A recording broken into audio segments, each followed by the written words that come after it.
If you've ever wondered how to add extra details to your Spanish sentences, relative clauses are your secret weapon. These little linguistic powerhouses can help you express yourself more precisely and elegantly.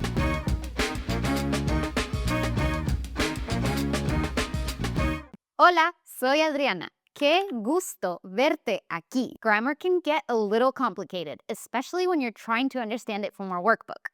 So let me simplify it for you. So what's a relative clause? A relative clause is a dependent clause that modifies a noun, which means it's a phrase that provides additional information about a noun. These clauses allow us to include additional information without having to start a brand new sentence. Does that make a little more sense now?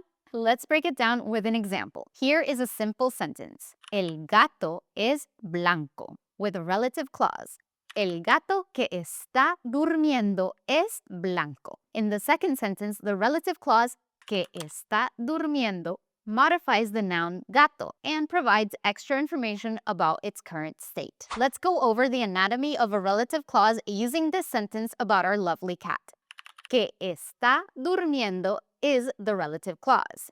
This clause is made up of a relative pronoun, which is the word that introduces the relative clause. In Spanish, the most common relative pronouns are que, quién, cuyo, dónde, and cuándo. So in our sentence, the relative pronoun is que. This pronoun refers to the cat and connects the relative clause to the main clause. The second part of this relative clause is the verb.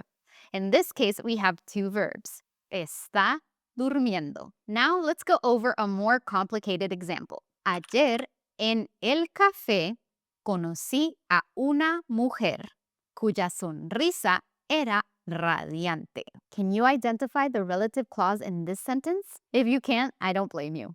The simple sentence is, ayer en el café conocí a una mujer. This part tells us the principal action.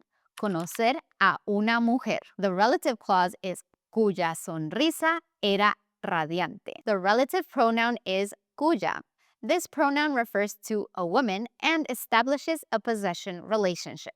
The noun is sonrisa, the smile possessed by the woman. Era is the verb that describes the state of the smile. And finally, the adjective is radiante, which describes the smile or la sonrisa. So as you can see, a relative clause typically consists of a relative pronoun, a verb, and other elements. Let's go over types of relative clauses. There's the defining relative clauses. These clauses are essential to the meaning of the sentence. They identify a specific noun being referred to. For example, el libro que leí ayer fue muy interesante. Then there's non-defining relative clauses. These clauses provide additional information about a noun, but they are not essential to the meaning of the sentence. They are often set off by commas, making them easier to identify. For example, mi amigo Juan, que es médico, vive in Madrid. Now let's go over some relative pronouns. Que. This is the most common relative pronoun and can refer to people, animals, or things. For example, la mujer que vi en el parque es muy alta. The woman that I saw in the park is very tall. ¿Quién? This is used to refer to people. For example, la persona quien me ayudó fue muy amable. The person who helped me was very kind. Cuyo. This is used to express possession. For example, el libro cuyo autor es famoso es muy interesante. The book whose author is famous is very interesting. ¿Dónde? This refers to places. For example, la ciudad donde vivo es muy bonita. The city where I live is very beautiful. ¿Cuándo? This refers to time. For example, recuerdo el momento cuando te vi por primera vez. I remember the moment when I saw you for the first time. Great, now it's time to practice. To master relative clauses, practice is key. Here are some exercises to help you. Identify the relative clause in the following sentences. La casa donde nací está lejos.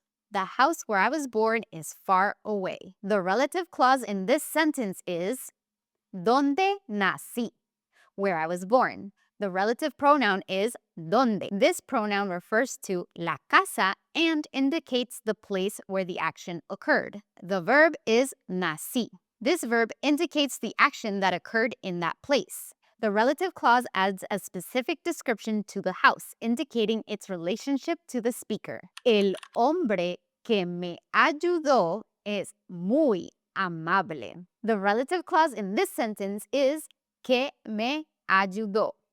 The relative pronoun is que. This pronoun refers to the man and connects the relative clause to the main clause. The verb is ayudó. This verb indicates the action that the man performed. The relative clause que me ayudó functions as an adjective modifying the noun hombre. It tells us which particular man we are talking about, the one who helped me.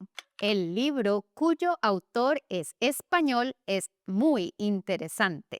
The relative clause in this sentence is cuyo autor es español. The relative pronoun is cuyo. This pronoun refers to the book and indicates a possession.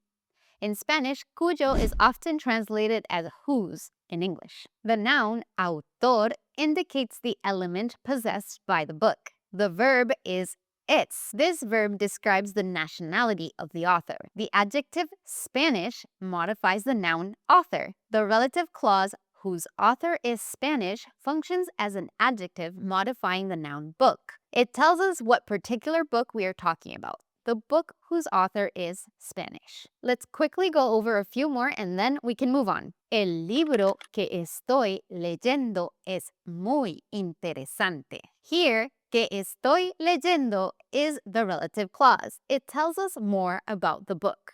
El perro que juega en el parque es mío. The relative clause is que juega en el parque. Amazing job. Complete the following sentences with the appropriate relative pronoun. El restaurante blank comí ayer estaba delicioso. The correct answer is ¿dónde? El restaurante donde comí ayer estaba delicioso. La mujer blank vive al lado es muy simpática. That's right, the answer is que. La mujer que vive al lado es muy simpática. El año blank nací. Fue un año importante. Yes, the answer is cuando. El año cuando nací fue un año importante. ¿Tienes algunas preguntas sobre las cláusulas relativas?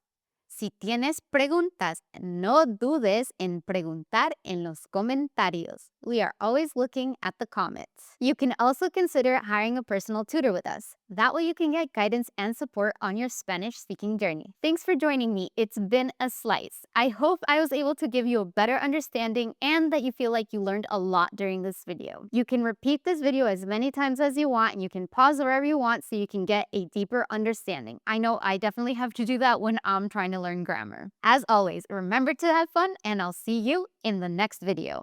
Hasta la próxima.